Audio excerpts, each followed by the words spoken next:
వెంట్రుక రాసి city life తో మసి నగరవాసంలో కేశాలకెన్ని కష్టాలో. పూర్తి వివరాలకు చదవండి రేపటి సాక్షి హైదరాబాద్ ఎడిషన్.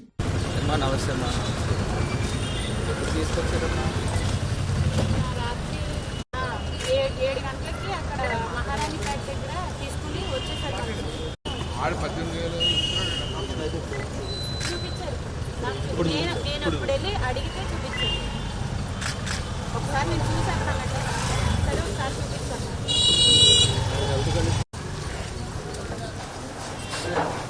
కాదు ఎవరిని అరెస్ట్ చేసి ఏంటండి రవికిరణ్ సార్ ఆయన సోషల్ మీడియాలో దాంట్లో వల్గర్ లాంగ్వేజ్లో ఏ విధంగా చేసి ఇప్పుడు 7 years లోపలనే కదా ఇంప్రిజన్మెంట్ 41 కదా అలా స్టేషన్లన్నీ చెప్తా ఉన్నారు సార్. మా కేసులో ఉండే మా స్టేషన్లో సంబంధించిన కేసులు మాత్రమే తీసుకొచ్చాము. అది కూడా వైజాగ్ వాళ్ళ ఫ్యామిలీ వాళ్ళు వచ్చారు. మేము వైజాగ్ నుంచి మేము ఆల్రెడీ రికార్డెడ్గా మేము ఎఫ్ఐఆర్ కాపీ ఇచ్చేసి తీసుకొచ్చాము అన్న. రిటర్న్ గా రాశారన్న రికార్డ్ అది రిటర్న్ గా రాసి నుంచి మేము చేసి పోలీస్ స్టేషన్ నుంచి మేము ఎఫ్ఐఆర్ కాపీ తీసుకొచ్చాము. ఒక వైట్ పేపర్ మీద రిటర్న్ గా రాసి సైన్ కూడా చేయలేదు. ఏంటి సార్ కోర్టు చేస్తున్నారా?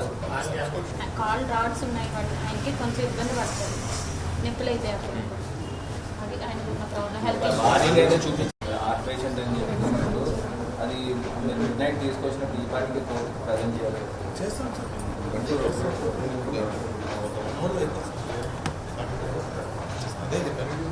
చెప్పారు. ఇప్పుడే నేను జస్ట్ బయటకు వచ్చాను మాట్లాడు. నేనేం చెప్పలేదండి, బయటకే చెప్పారు. నేను మీకు ఇంటిమేట్ చేసి నేను బయటకు వచ్చాను అంతే కదా.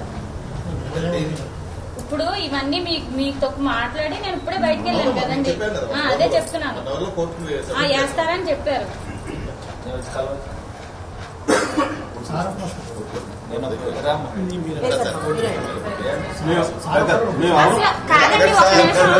కాదండి ఒక్క నిమిషం ఆయన ఏమన్నా ముక్కాయా నాకు అర్థం కావట్లేదండి.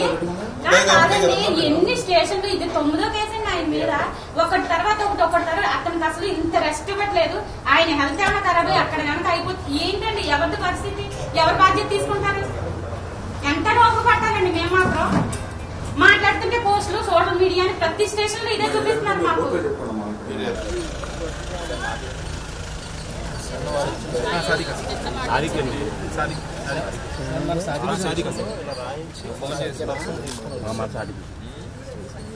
Social media activist Intur Ravikiran ఇంకా రాజమండ్రి ప్రకాష్ నగర్ పోలీస్ స్టేషన్లో ఉన్నారు. ఇప్పటి వరకు ఆయన భార్యకు కానీ అదేవిధంగా ఆయన చూడటానికి వచ్చిన ఎవరికి కూడా ఇప్పటిదాకా ఆయనకు సంబంధించిన సమాచారాన్ని పోలీసులు తెలియనివ్వలేదు. మరోవైపు కోర్టులో హాజరుపరిచే ప్రక్రియ కూడా ఇప్పటిదాకా జరగలేదు.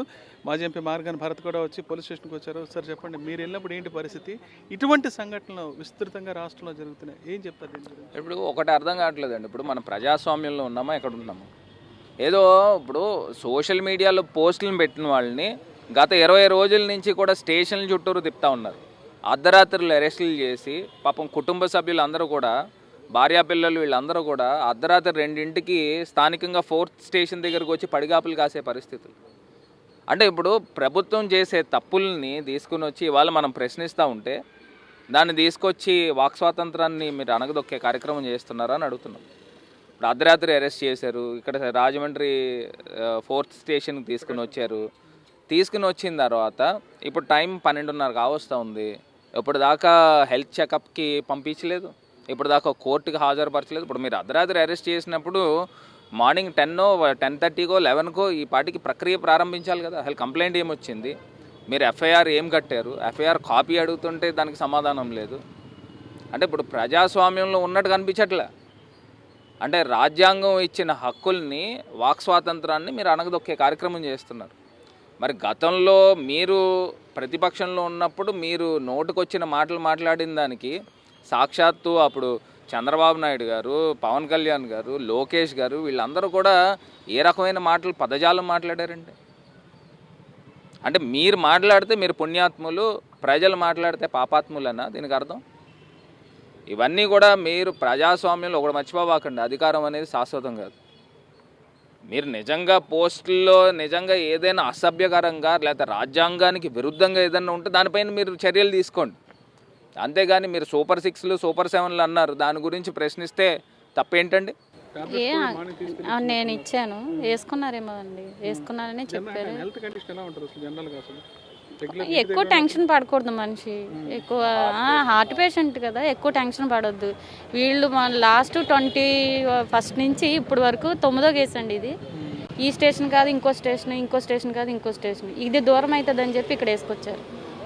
అప్పటికప్పుడు మమ్మల్ని సంతకానికి పిలిచి ఆ మహారాణిపేట పోలీస్ స్టేషన్లో సంతకం కానీ పిలిచారు. సండే రోజు నిన్న మార్నింగ్ తీసుకొచ్చి అక్కడే కూర్చోబెట్టారు మమ్మల్ని. ఆయన లోపల కూర్చోబెట్టారు, మేము బయట కూర్చున్నాం. ఎప్పటికీ రారు. నేను వెళ్ళి 2-3 సార్లు అడిగాను, ఏంటి ఇంకా స్టేట్మెంట్ అవ్వలేదా, ఇంకా సంతకాలు తీసుకోలేదా? ఉండమ్మా డిఎస్పీ గారు వస్తున్నారు, ఎస్ఐ గారు వస్తున్నారు, ఇవే చెప్తున్నారు మాకు. రాత్రి 6:30 వీళ్ళు వచ్చారు. వచ్చిన తర్వాత ఆయన సీఏ గారు నన్ను లోపలికి పిలిచి రాజమండ్రి నుంచి వీళ్ళు వచ్చారు, ఈ సోషల్ మీడియా కేసు అంట, ఇక్కడ నుంచి వీళ్ళకి సబ్మిట్ చేస్తున్నామని చెప్పి తీసుకెళ్ళిపోయారు. అంతే.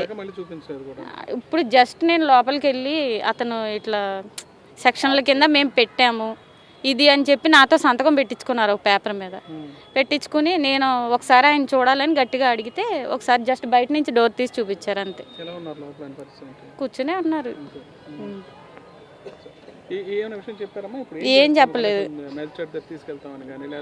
ఒక గంట ఏం చేస్తారండి ఇప్పుడు, రిమాండ్ వేస్తారని అడిగాను. 1 గంటలో కోర్టుకి తీసుకొస్తాం, వాళ్ళు ఏం చేస్తే అది అని అంటున్నాడు ఆయన సీఐ గారు.